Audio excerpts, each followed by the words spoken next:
اسی طرح اللہ پاک نے ایمان کے ایک ایسا چراغ انسان کے سینے میں رکھا ہے کہ جس سے انسان اللہ کو تلاش کرتا ہے. جس کے سینے میں ایمان نہیں وہ اللہ کو تلاش ہی نہیں کر سکتا، پا ہی نہیں سکتا. لیکن یہ بھی یاد رکھیں کہ چراغ کی ساری بہاریں جو ہیں، ساری قیمت اور ویلیو جو ہے اس کی روشنی پر ہے. اگر ایسا چراغ ہو جس میں بتی تو لگی ہو، تیل بھی ہو، اور روشنی نہ ہو تو وہ چراغ تو بیکار ہے. اس میں روشنی نہیں ہوگی تو پھر اس روشنی سے آپ کیسے کی چیز سے پا سکتے ہیں. اسی طرح ایمان کا حال ہے. ایمان موجود ہو لیکن اگر اس میں روشنی نہ ہو تو بغیر روشنی کے پھر اللہ کو کتنے آدمی ڈھونڈتا پھرے، ملتا نہیں. دیکھنا کیا ہے کہ ایمان کی روشنی کیا ہے.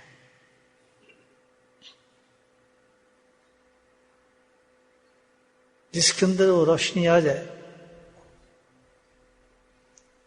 تو اس کو اللہ کے پانے کے لیے ایک سیکنڈ بھی نہیں لگتا، بلکہ اللہ کو کیا پانا، اللہ خود اس کو اپنا محبوب بنا لیتے ہیں. کیا روشنی حقیقت ہے کہ پل بل بھی نہیں، ایک سیکنڈ میں گزرتا اللہ اس کو اپنا بنا لیتے ہیں اس بندے کو. بہت سی مثالیں ہیں، مجاہدے بھی نہیں کیے ہوتے، کچھ بھی نہیں کیا ہوتا. بعض یہ ہوتا ہے کہ ایسے اللہ کے ولی ہیں کہ پہلے اللہ کے محبوب بن جاتے ہیں پھر مجاہدہ کرتے ہیں. وہ اصل چیز ہے جس سے اللہ ملتا ہے نا، میں بتائیں مجاہدے سے پہلے مل جاتے ہیں. وہ ہے نیت انسان کی، انٹینشن. ایسی چیز اللہ پاک نے رکھی ہے کہ جہاں نیت کا روشنی ایمان میں گئی نہیں، اللہ اس کو ملا دے. ایک دم روشن ہو جاتا ہے ایمان سے. جب تک ہماری نیت نہیں جانے گی نا صحیح، جس میں کچھ بھی نہ ہو سوائے اللہ کو پانے گے، صرف اللہ کی تلاش مقصود ہو، ذکر ہو، نماز ہو، تلاوت ہو، عمرہ ہو، حج ہو، اللہ جس عمل کی بھی توفیق دے. یہ سب ذرائع ہیں. لیکن ان میں اگر مکس ہو گیا ہماری نیت کے اندر کوئی چیز، نیت بہت بڑی چیز ہے. اور نیتی کی اللہ پاک ہر لمحے اللہ تعالیٰ نیتوں کے ٹیسٹ لیتے ہیں انسان کے.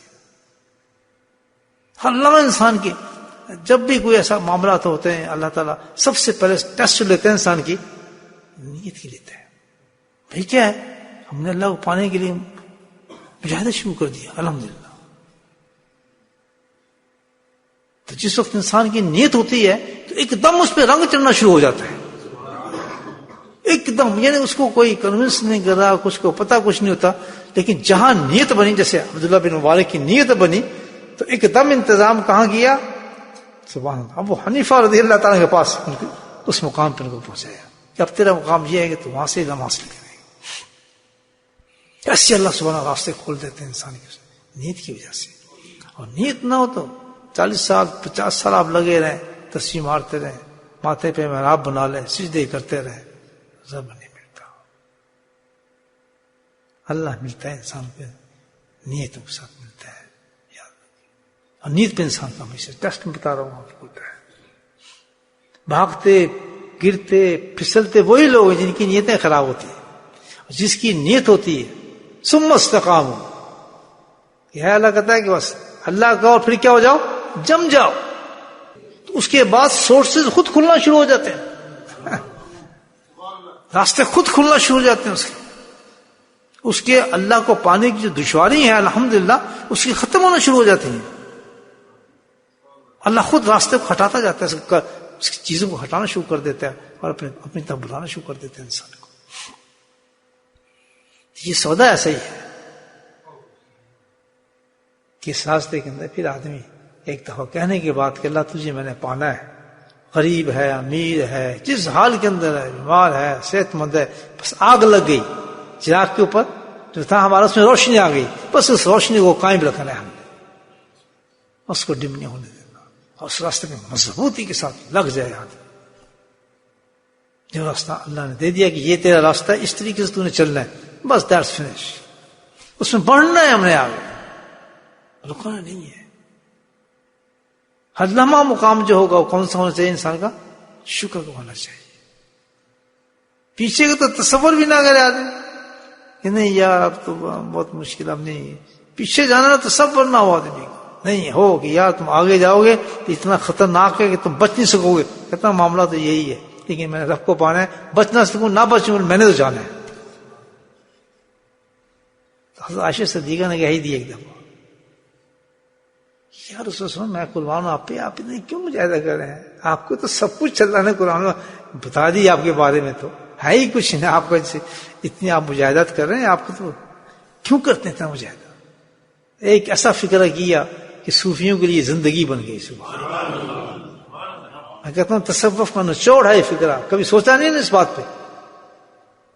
گھر فکر ہوا جب میں حدیث پڑھی، مجھے اتنا فکر ہوا، میں سبحان اللہ اتنا بڑا راز ہے اس میں، اتنا بڑا راز پوشیدہ ہے کہ ہم نے سوچا بھی نہیں اس حدیث کے اندر. جانتے سب ہیں حدیث کو، کیا فکرہ کہا اللہ کے رسول نے کہ عائشہ کیا میں اللہ کا شکر گزار بندہ نہ بنوں؟ سبحان یہ نصیب دیا اتنا بڑا عاشقوں کو کہ کیا ہے کہ دیکھ ہر لمحے میرا اللہ کا قرب، اللہ کا ان کو تو ہر لمحہ جو تھا ایک بلند تھا نا، اللہ کے نزدیک بڑھتے تھے. تو فرمایا کہ جب انسان اللہ کی طرف بڑھتا ہے، اللہ اس پہ فضل کرتا ہے. کس طرح کہ آپ بے نمازی تھے، نمازی بنا دیا، نمازی بنا دیا، آپ کو جماعت میں نماز پڑھنے والا بنا دیا، جماعت میں پڑھنے والا بنا دیا، تکبیر اولیٰ پہ لے آئے. اللہ نے آپ کی نمازوں کو اس کے خراب کر دیا، جو وسوسے آتے ہیں اسے نکال دیا، نمازوں کو ترقی دے دی. تو یہ کیا ہے؟ حقیقت میں ڈوری کے ساتھ اللہ اپنی طرف کھینچ رہا ہے بندے کو. آپ کا ذکر نہیں پتا تھا، آپ کو ذکر دے دیا. آپ کو کوئی دوست نہیں تھا، آپ کو اللہ والے نے اپنا محبوب دوست بنا دیا. یہ ترقی ہو رہی ہے آپ سوچیں انسان کی. تو اللہ کے نبی نے اشارہ فرمایا کہ ساری عبادات کا مطلب میرا یہی ہے جو میں کر رہا ہوں کہ ہر لمحہ مجھ پہ احسان اتنے ہیں کہ میں شکر کیسے ادا کروں اس کا. یعنی یہ نماز جو ہم نے پڑھی ہے، اس نماز کا بھی شکر دینا ہے ہم نے اللہ تعالیٰ کو.